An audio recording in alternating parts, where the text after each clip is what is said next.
como es habitual a esta hora del día aquí en Mega Noticias, nos vamos de lleno a nuestra mesa de análisis. Le doy la bienvenida al doctor Arturo Erdely, actuario y doctor en Ciencias Matemáticas por la Universidad Nacional Autónoma de México. Gracias, doctor, por estar con nosotros. Encantado, buenas tardes. Y también le doy la bienvenida a la maestra Carolina Gómez, consultora en salud pública y miembro de la Sociedad Mexicana de Salud Pública. Muchísimas gracias, maestra, por estar con nosotros. El gusto es mío.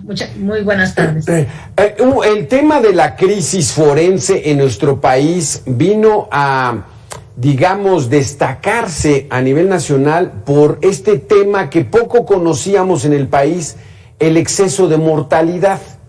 Este exceso de mortalidad nos viene dando una idea de realmente cuánta gente ha muerto, por ejemplo, por el COVID-19, más de lo que dicen las autoridades.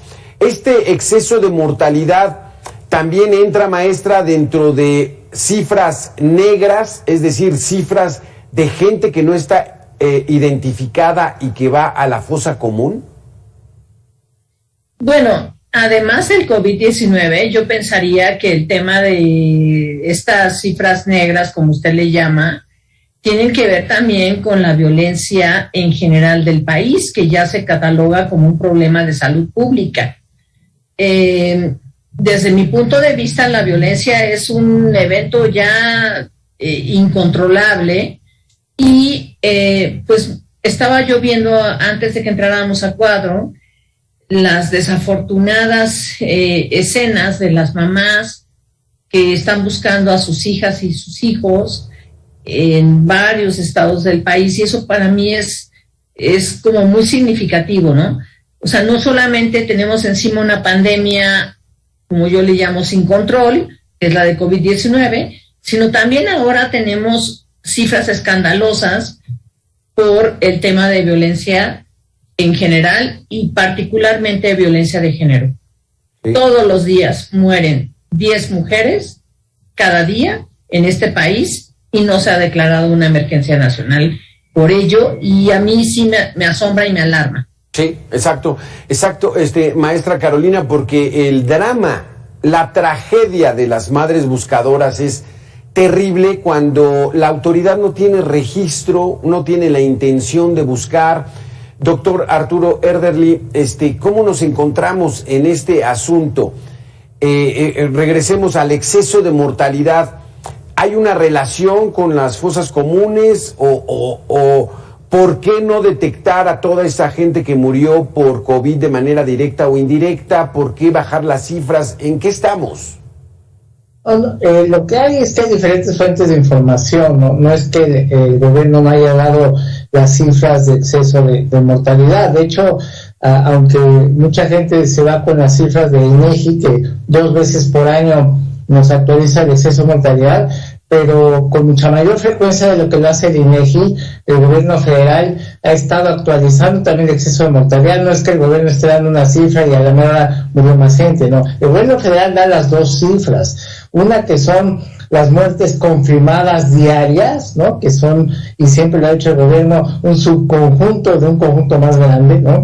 Y ya los estudios de exceso de mortalidad que se hacen desde el gobierno federal y que también hace el INEGI y que por cierto coinciden bastante, bueno, eso lleva más tiempo porque implica analizar actas de defunción, hacer esos conteos y luego medir, ¿no? Con respecto a estimaciones que ya se tenían antes de la epidemia, cuánta gente más allá de lo que se había estimado ha muerto. Entonces sí tenemos una medición, digamos, clara del exceso de mortalidad y lo que ha costado en muertes el caso de la epidemia, ¿no? Cuando hablamos del exceso de mortalidad total, estamos incluyendo tanto a las muertes confirmadas o asociadas a COVID, como otras que pues murieron de forma atípica, ¿no? A lo mejor por consecuencia directa o indirecta de la epidemia por COVID-19 en México.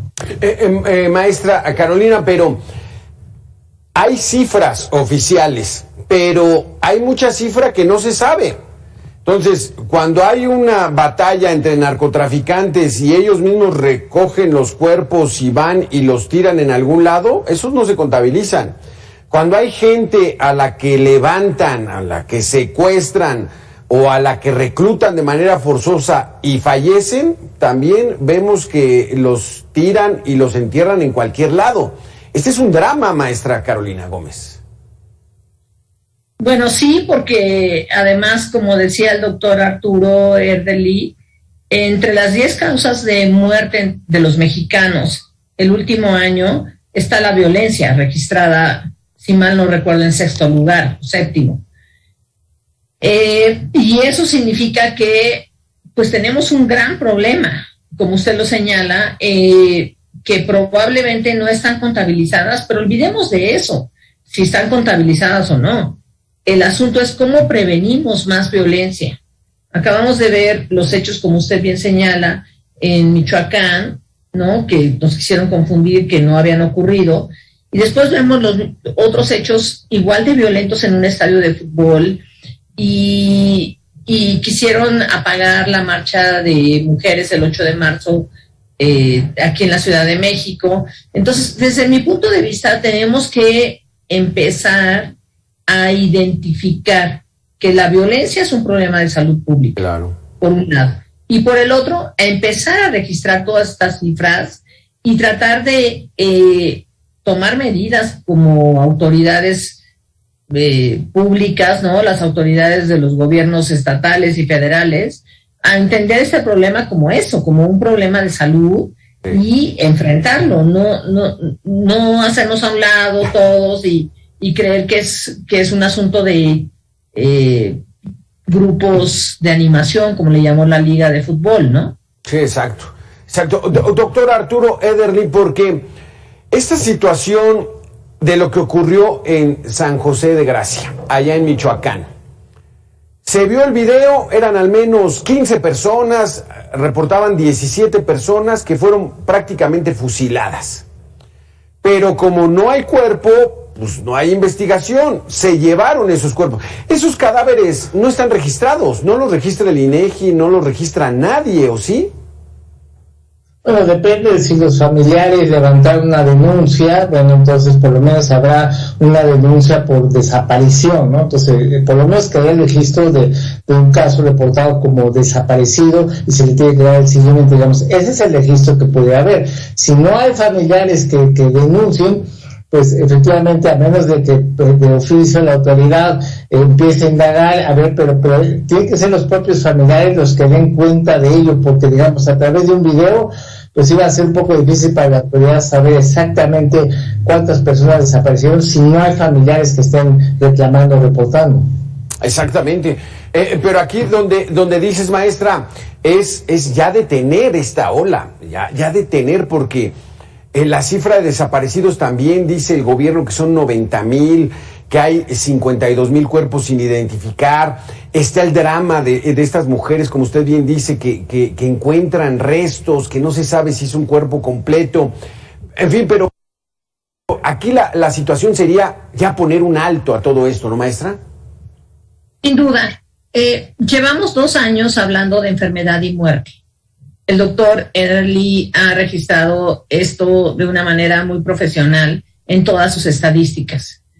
Y tenemos que empezar a pensar en salud desde mi punto de vista y cómo prevenir todas estas situaciones tan riesgosas, tan denigrantes para la sociedad mexicana.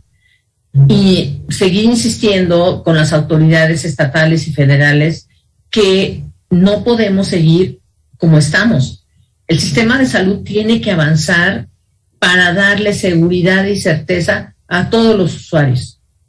Y yo, la verdad, pues me mantengo optimista que algún día eso llegará, en tanto todos hagamos visible eso, que hay asuntos pendientes en salud, que no solamente son COVID, sino hay muchas otras enfermedades que se han desplazado para atender COVID en muchos hospitales e institutos de salud.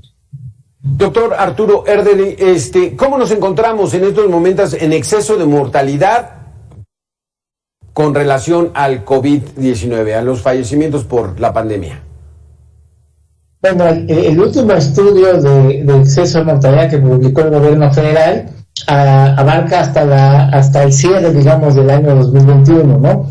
reporta un exceso de mortalidad total de 667,000 personas, de las cuales solo 299,000 fueron casos confirmados, de esos casos diarios, ¿no? Pero detectaron 162,000 más, que aunque no tuvieron acceso a una prueba, sí quedó asentado en su acta de función. Entonces, total de muertes asociadas por COVID-19 hasta el cierre del año 2021, estamos hablando de 461,500 personas. Pero hay 200,000 más, 205,000 más, que son exceso de mortalidad y que no quedó acreditado que la muerte fue por COVID.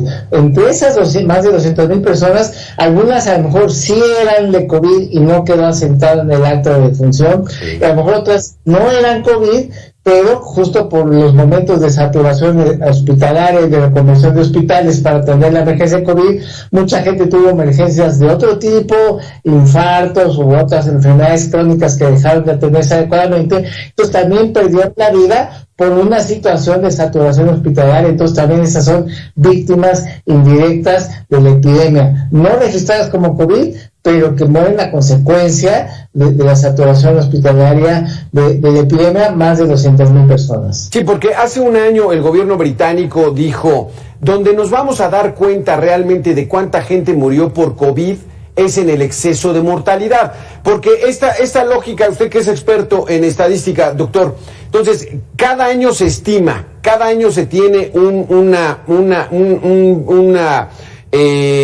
franja, ¿no? Muy establecida de muertes, y este exceso de mortalidad pues se le atribuye a la pandemia, ¿no? ¿Así es de simple el asunto? Así es, lo explicaste muy bien en términos muy sencillos, porque digamos, aún, o sea, lo que son los fenómenos, por ejemplo, tristemente la violencia ya es un fenómeno que llevamos viviendo durante años, entonces incluso las estimaciones de cuántas personas mueren ya incorporan eso, entonces por eso es que ahí sí, todo lo que se ha muerto por arriba del estimado es esencialmente atribuible a la epidemia por COVID-19. Porque hay un registro, maestra Carolina, hay un registro de la gente que muere por infartos, que muere por cáncer, que muere por homicidios, como dice el doctor, pues ya también se integran esos más de 30,000 cada año, y entonces hay una tabla ya muy establecida, y la pandemia pues vino y aquí no es acusar al gobierno, finalmente la pandemia sorprendió a todo el mundo, y entonces muchos casos no sabíamos si habían muerto por COVID o no, pero ese exceso de mortalidad nos da una idea más o menos. Sí, en el caso, por ejemplo, de lo que no tiene que ver precisamente con COVID, que es el sistema ejecutivo nacional de seguridad pública, bueno, pues ahí se registran muchas otras muertes violentas de hombres, mujeres, de feminicidios, de violencia familiar, muchos delitos que no tienen nada que ver con COVID. Y bueno, yo pienso que tenemos que también darle seguimiento a eso. Ya la pandemia aún no termina, sin duda, pero hemos estado aplazando darle frente a otras cosas que también urge que se analicen y que se vean y que sean visibles, sobre todo para la autoridad, y que las familias, como las que usted presentaba hace un rato, pues se sientan acompañadas de todo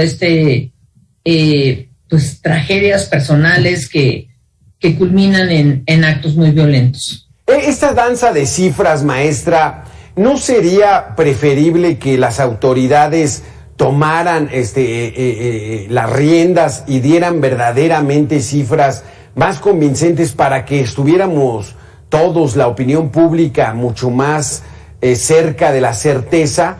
¿O por qué ocultar todas estas cifras con el miedo de quedar mal ellos políticamente? ¿Así es la situación? Yo pienso que el INEGI ha hecho una gran labor en coordinar toda la información completa de cuáles son las causas de mortalidad, y esa es la fuente oficial, sin duda, ¿no? Per se, y hasta ahora lo ha hecho muy bien.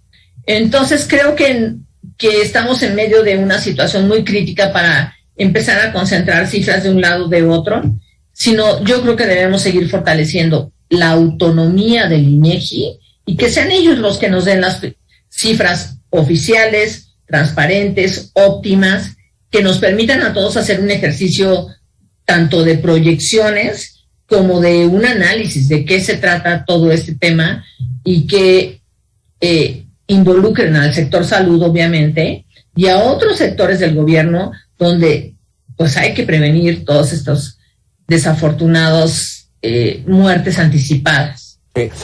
Doctor Arturo, pero aquí la realidad a veces se impone mucho más de lo que podemos ser nosotros en cuanto a planeación. Por ejemplo, un enfrentamiento en una zona retirada entre narcotraficantes y que se maten entre ellos y que recojan los cuerpos y los tiren, toda esa cifra pues queda sin que pueda tener control la autoridad. El INEGI no puede estar reportando eso porque pues no hay, ahora sí que evidencia. Bueno, no inmediatamente, pero se va notando cada vez que se hace un censo de población o que se hace una actualización intermedia del censo de población, porque justamente ahí en esos conteos, si vamos viendo que ya tenemos un crecimiento por ciertos grupos de edad, y luego empiezas a notar que ciertos grupos de edad anormalmente están decreciendo, bueno, entonces ya puedes sospechar que eso está, o especular que quizás eso es consecuencia de la violencia. O sea, finalmente, aunque nos tardemos, pero con las cifras oficiales, los conteos oficiales, sí se puede medir indirectamente el impacto de la violencia. Porque podría ser también que se combine una maestra y doctor Arturo, la gente que se va, por ejemplo, a los Estados Unidos. Ahí digamos que, pues bueno, la familia puede reportar, ¿no?, que se fueron. Pero si se van ahí a dedicarse allá al crimen organizado, pues ahí sí es donde no hay ningún tipo de reporte, maestra. Pues la verdad no es mi expertise, pero me imagino que evidentemente las autoridades locales tratarán de ocultar esas cosas, porque hemos visto que el crimen organizado ha hecho callar a muchas poblaciones, sí, en Michoacán, en Sinaloa, sí, y en Veracruz y en prácticamente todo el fenómeno país. De los desplazados, por ejemplo, es otro, maestra. No hay un registro de cuánta gente se está desplazando y las autoridades dicen no hay desplazados por violencia en nuestro país, cuando hay, al menos en estos momentos en Zacatecas, calcula la propia gente 10,000 personas desplazadas por la violencia en estos momentos. Ahí, ¿cómo llevamos el control, doctor Arturo? Pues como comentaba, digamos, quizás no se puede a tiempo real, inmediato, como quisiéramos, pero eventualmente en algún tipo de medición de encuestas, de las encuestas nacionales de ingresos de los hogares, es decir, hay mediciones que constantemente se están haciendo desde INEGI o desde el gobierno federal y que indirectamente nos pueden dar pistas cómo se está moviendo, cómo está la migración interna, cómo está la migración hacia afuera del país. Sí se tiene una forma de medirlo, aunque directamente. Sí, exactamente, aunque sea tardado. Pero es importante, pues bueno, para al menos ir dejando ahí el precedente de cómo estamos tratando de resolver esos problemas y que estos, pues bueno, ocurran lo menos posible. Muchísimas gracias, maestra Carolina Gómez, consultora de salud pública. Muchísimas gracias por haber estado con nosotros. Doctor Arturo Erdelli, también, como siempre, muchísimas gracias por haber estado con nosotros. Encantado, Alberto, Carolina. Gracias. Buenas tardes.